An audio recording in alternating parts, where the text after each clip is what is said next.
The Twin Towers had a perimeter of steel panels hoisted up and bolted into place.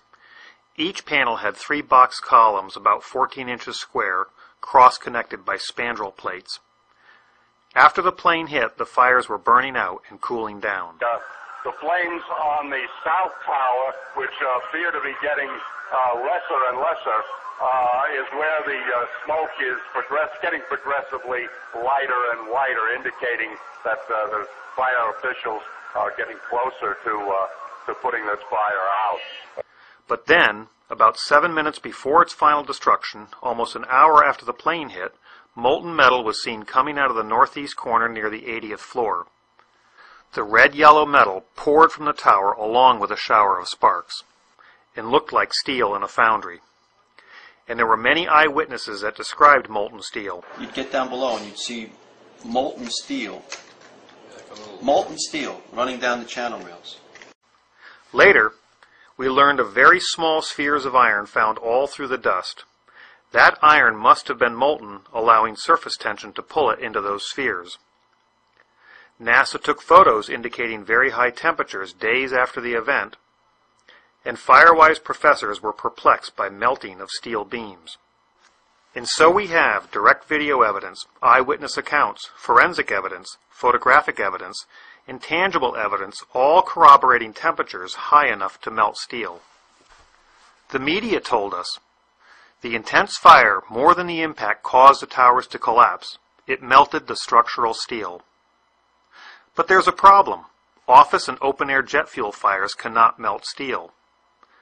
The National Institute of Standards and Technology said that the maximum air temperatures was about 1,800 degrees or 1,000 degrees colder than what's needed to melt steel. So what can melt steel and explain all the evidence? Independent scientists began to piece that evidence together, and they suggested some type of thermitic material must have been used as part of the tower's demolition.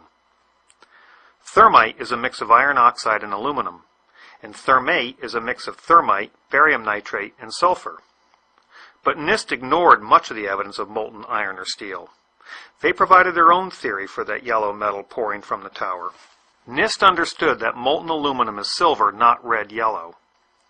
So NIST developed a theory to explain the color issue, stating, the molten metal was very likely mixed with large amount of hot, partially burned solid organic materials, such as furniture, carpet, partitions, and computers, which can display an orange glow much like the logs burning in a fireplace. But there's a problem. Office materials like furniture, carpet, partitions, and computers are less dense and won't mix. They'll float on molten aluminum, like this coin on liquid mercury, and then burn off at those temperatures.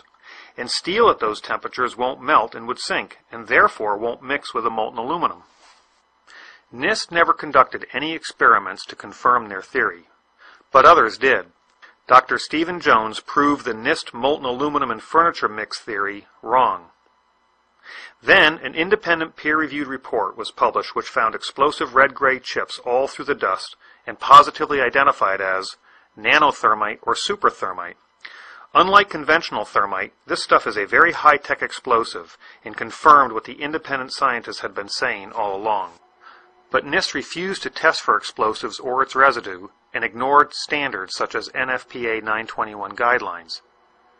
The corporate media attacked all the evidence of thermitic material found. Let's watch. If thermite melts through this steel column, the theory of a thermite-controlled demolition may have some validity. While the truthers insist that more explosive super thermite could have been used in the tower demolitions, testing conventional thermite can illuminate this physical process and answer a simple question. Can thermite of any type burn through steel beams?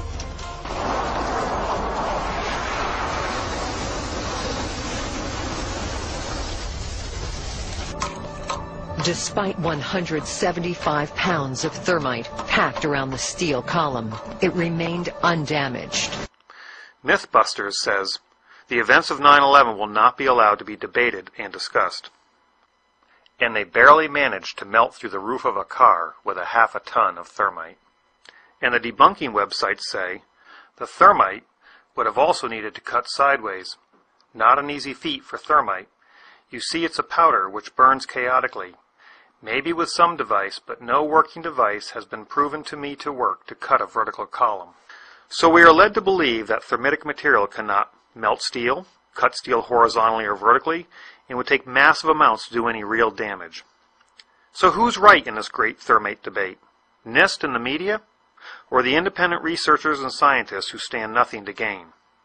It's time we conduct our own experiments to answer these questions. Can thermitic material melt steel? Can it cut horizontally or vertically? And does it take massive quantities to do any real damage? Many wide-flanged beams were also used in the construction of the towers, connected in a variety of ways. Could thermite cut or weaken such a connection? Using the same beam from my eutectic steel video and another 12-inch beam, I proceeded to make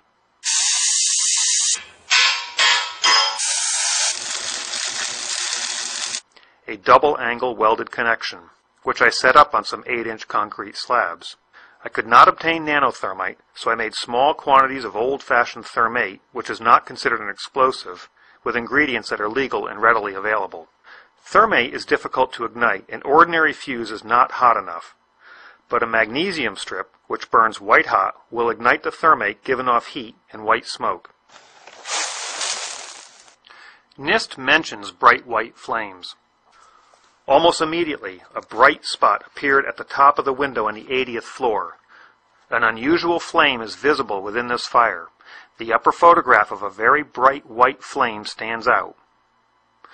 And let's listen to an eyewitness who was there. I was on the 81st floor. Tell me what you saw and heard. I had 40 people in there, just an explosion. There's a light flash out my window, my whole doorway to the entrance to my office blew open. Could these white flashes be some sort of igniter for the thermitic material? In addition to giving off heat and white smoke, thermate produces lots of small spheres of iron. These iron spheres are a natural byproduct of thermate and not from any steel.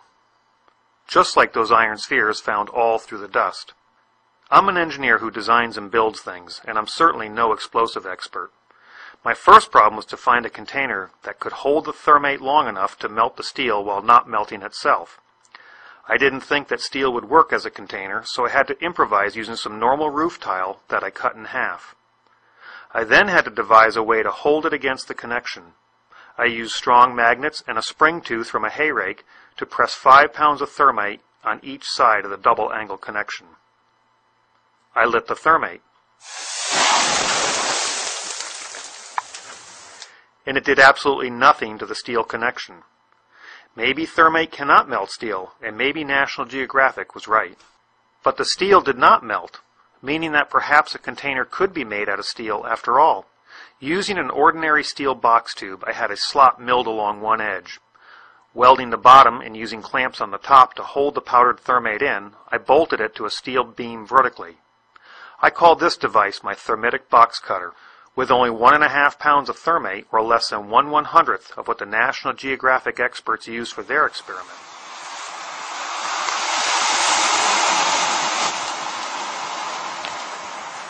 Not only was I able to melt steel, but it also sliced a vertical cut.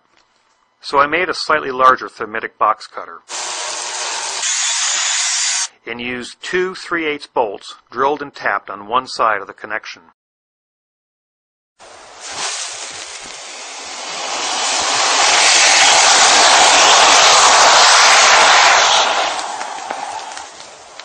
It only took a slight twist to break it completely off.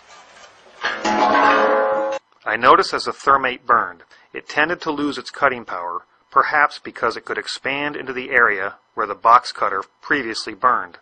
So I built a piston-driven box cutter using a compressed car hatch piston. I added sheets of tungsten to minimize the burnout and allow the piston to slide better. I then bolted my contraption to the flange of the column and ignited the white-hot magnesium.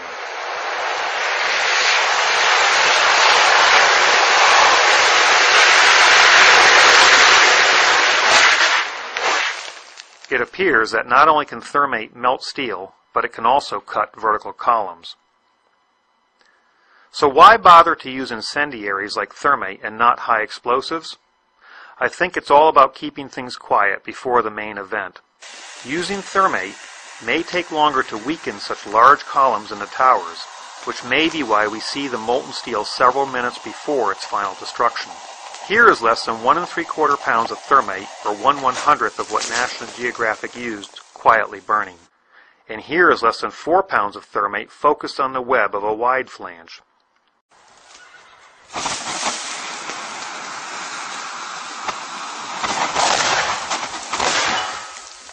Which can also be set up on a vertical column. The web was reduced in thickness, with gaping holes, thinned to almost razor sharpness, with a Swiss cheese appearance. NIST rarely mentioned explosions except to say that they didn't exist. Instead, they used the politically correct terms, pressure pulses and dust puffs. Repeated pressure pulses. The sources for the pressure pulses and or dust puffs are unknown. A series of pressure pulses. Perhaps we are seeing a pressure pulse in this video. Rather than using a mechanical piston to maintain volume, I segmented my box cutter with steel plates hoping to get a more uniform burn, but got some unexpected results. Can thermate make pressure pulses and or dust puffs? I guess it can. But why waste all that thermate and energy cutting the columns? Why not attack the weakest areas instead? Can thermate cut bolts? I guess it can. But what if just the head of the bolt is exposed rather than the nut and the threads? Can thermate be configured to cut just the bolt head? I guess it can. And without any evidence on the other side.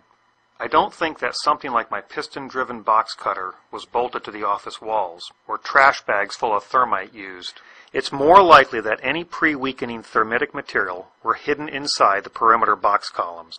I had a replica of a segment of the WTC box columns made up. And like the Trade Center iron workers, I bolted the segments together. And made 2 sets of my 2 bolt blasters, placing them in the access hole. Let's listen to another eyewitness.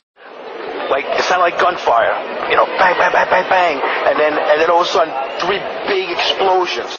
Is it even possible that thermate could do this? I guess it is. I made a 4-sided box cutter split in 2 pieces so they could be inserted inside the column. I held it up on the burnt-out bolt blasters and thought I could hold it down with magnets. Let's see what happens. I think my box cutter blew about 30 feet up, consuming valuable energy and trimming my tree in the process. Nevertheless, the inside of the column was cut about 3/4 of the way through. Were thermitic devices or maybe explosive nanothermite sprayed inside those box columns? I'm not sure. And I'm not sure why this handhole is so large. Or why the side of this box column looks like it's blown outward. Or why 3 columns have a more intense glow, followed by 6 columns that don't, followed by another 3 that do. But I have an idea. But I do know that it's impossible for jet fuel or an office fire to melt steel or iron, which means the official story is wrong. Yet despite all the overwhelming evidence of explosions in molten steel, some people will still believe that this is aluminum and believe Building 7 fell naturally from an office fire. But those people will believe anything. Meanwhile, the government lies while the media hides the truth about 9/11. Can thermite of any type burn through steel beams?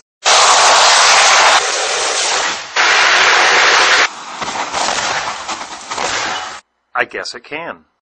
Isn't it time we use physical science rather than political science to investigate 9/11?